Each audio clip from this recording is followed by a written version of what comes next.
Hello friends, welcome to Lachu's கைமணம். இந்த சீசனோட அடுத்த பழம் பார்த்தீங்கன்னா முந்திரி பழம். இந்த முந்திரி பழம் வாங்குறப்போ எப்போவுமே நீங்கள் முந்திரியோடு வாங்கி பாருங்கள், குழந்தைங்க ஒரு எக்ஸைட்டட் ஆகிடுவாங்க. அதுக்கப்புறம் இந்த மாதிரி சிகப்பாக இருக்க பழம் வாங்கினீங்க அப்படின்னா கொஞ்சம் துவர்ப்பு கம்மியாக இருக்கும்.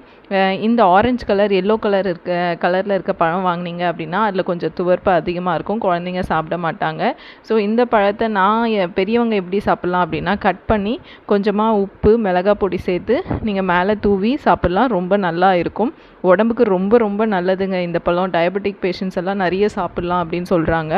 ஸோ இந்த ஆரஞ்சு கலர் பழம் வாங்கினீங்க இல்லை எல்லோ கலர் பழம் தான் உங்களுக்கு கிடச்சிது அப்படின்னா அந்த பழத்தை என்ன பண்ணலாம் அப்படின்னா, அந்த பழத்தை எடுத்து உங்கள் கையாலேயே நீங்கள் கொஞ்சம் பிசுக்குனீங்க அப்படின்னா அதுலேருந்து நிறைய ஜூஸ் வரும்.